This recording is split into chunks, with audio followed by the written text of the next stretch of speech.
Good morning, students.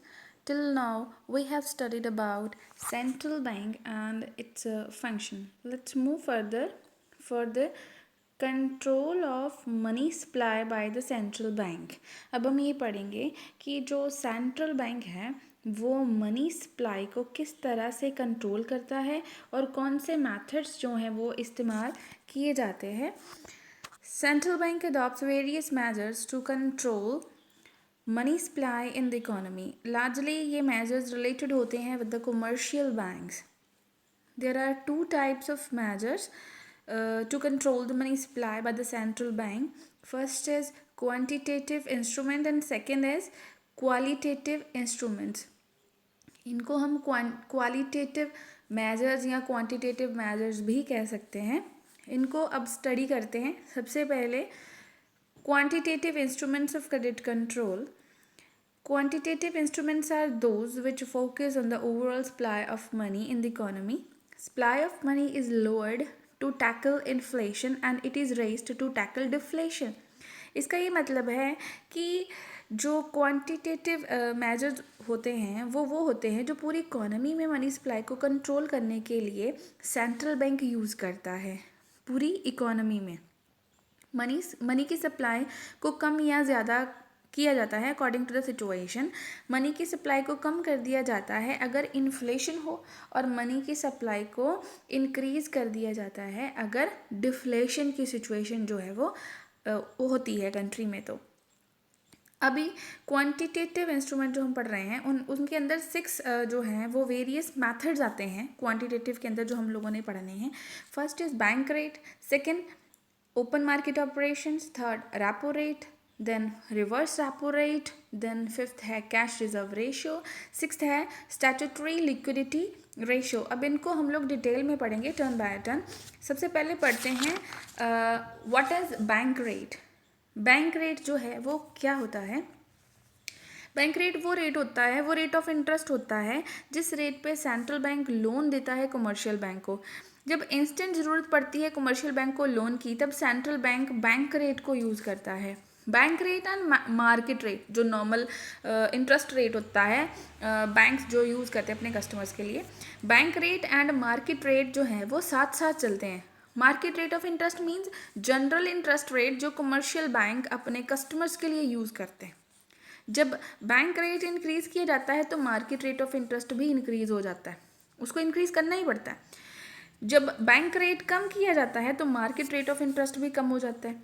जब bank rate increase होता है तब मार्केट रेट ऑफ इंटरेस्ट जब वो भी साथ में इंक्रीज़ होता है तो इंटरेस्ट रेट बढ़ने से बोरोवर जो हैं वो कम लोन लेते हैं क्योंकि वापस करने में इंटरेस्ट रेट ज़्यादा देना पड़ रहा है ना. तो सप्लाई ऑफ मनी भी कम हो जाती है क्योंकि लोन जो है वो बोरोवर्स ले ही नहीं रहे तो पैसा जो है वो मार्केट में आ ही नहीं रहा क्योंकि लोग पैसा ही नहीं लेते. तो इसीलिए मार्केट में जो मनी की सप्लाई है वो ऑटोमेटिकली कम कर दी जाती है. ये बैंक रेट भी एक ऐसा मेथड है जो सेंट्रल बैंक इस्तेमाल करता है मनी सप्लाई को कम या ज़्यादा करने के लिए. दूसरी सिचुएशन इसके ऑपोजिट होगी. उसके बाद हमारे पास है ओपन मार्केट ऑपरेशंस. इसका मतलब होता है sale and purchase of government securities. जब सेल की जाती है सिक्योरिटीज़ की तो सारा पैसा मार्केट में से निकल जाता है, मनी सप्लाई कम हो जाती है. जब सिक्योरिटीज़ को परचेज कर लिया जाता है तो सारा पैसा जो है वो मार्केट में सप्लाई हो जाता है. सिक्योरिटीज़ के रूप में जो पीस ऑफ पेपर जो कागज़ के टुकड़े होते हैं वो लोगों के पास से निकल के जो है वो बैंकों के पास आ जाते हैं. तो कंट्री में ऑटोमेटिकली जो मनी है वो बढ़ जाती है. This is how open market operation works. Then repo rate. जिस रेट पे आरबीआई कमर्शियल बैंक को शॉर्ट टर्म के लिए लोन प्रोवाइड करता है अगेंस्ट द गवर्नमेंट सिक्योरिटीज़ उसको रेपो रेट कहते हैं. जब मनी सप्लाई को कम करना हो तो रेपो रेट इंक्रीज़ कर दिया जाता है. जब मनी सप्लाई को ज़्यादा करना है तो रेपो रेट को डिक्रीज़ कर दिया जाता है. ठीक है जी. देन नेक्स्ट हमारे पास है reverse repo rate. Reverse repo rate जिस रेट पे आरबीआई कमर्शियल बैंक का एक्सेस डिपॉजिट एक्सेप्ट करता है उसे रिवर्स रेपो रेट कहते हैं. जब मनी सप्लाई को कम करना है, देखिए जब कमर्शियल बैंक के पास एक्सेस पैसा होता है, ठीक है, वो पैसा लोगों को देने की बजाय आरबीआई में डिपॉजिट करा देते हैं for the purpose to earn interest. ये तब रिवर्स रेपो रेट जो है वो काम में आता है।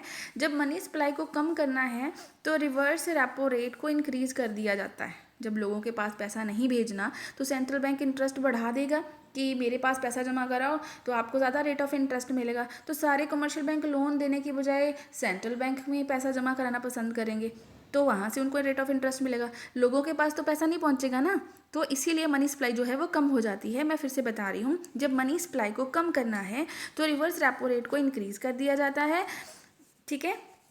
और जब इसके ऑपोजिट वाली सिचुएशन जो है वो इसके ऑपोजिट हो जाएगी। एक वाली सिचुएशन समझाती हूँ। जब मनी सप्लाई को कम करना है तो रिवर्स रेपो रेट को इंक्रीज कर दिया जाता है। ज़्यादा इंटरेस्ट के लिए कमर्शियल बैंक अपना सारा पैसा आरबीआई में डिपॉजिट करना पसंद करते हैं।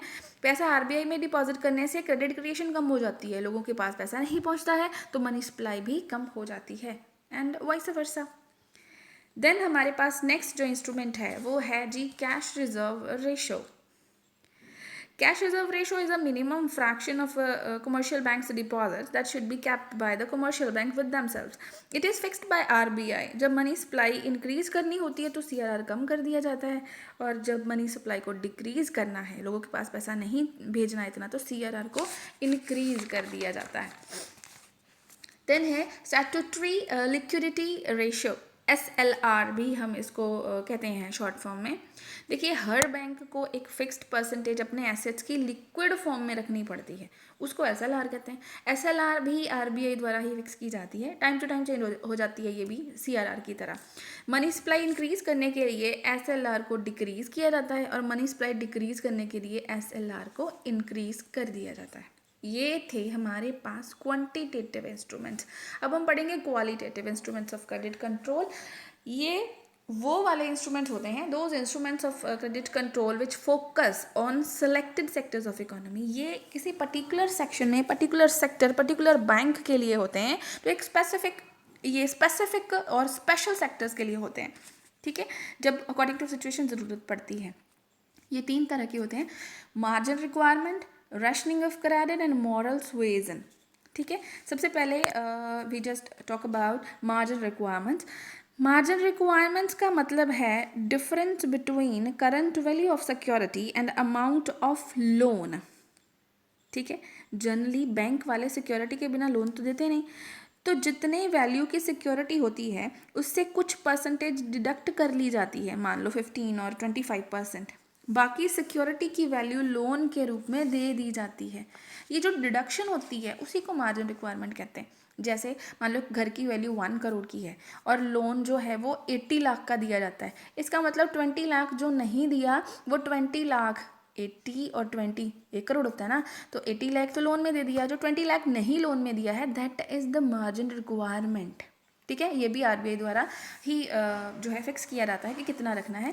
ये भी मनी सप्लाई को कम या ज़्यादा करने के लिए यूज़ किया जाता है। मनी सप्लाई इंक्रीज़ करना हो तो मार्जिन रिक्वायरमेंट रिड्यूस कर दिया जाता है, और मनी सप्लाई डिक्रीज़ करना हो तो मार्जिन रिक्वायरमेंट को इंक्रीज़ कर दिया जाता है, ठीक है। Then next we are having rationing of credit या क्रेडिट रैशनिंग, ठीक है।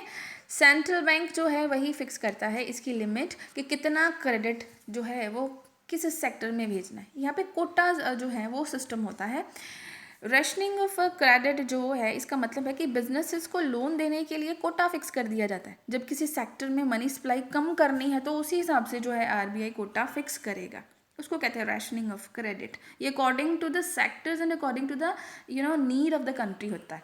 देन आता है हमारे पास मॉरल सुएजन।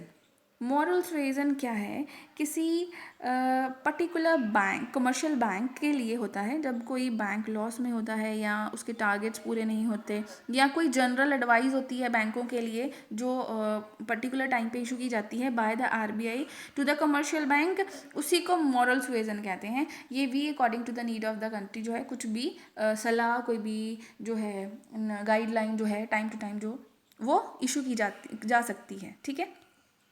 तो ये जो थे हमारे पास इंस्ट्रूमेंट्स ऑफ क्रेडिट कंट्रोल, जो क्वांटिटेटिव और क्वालिटेटिव हैं, ये इसका एक डायग्राम है।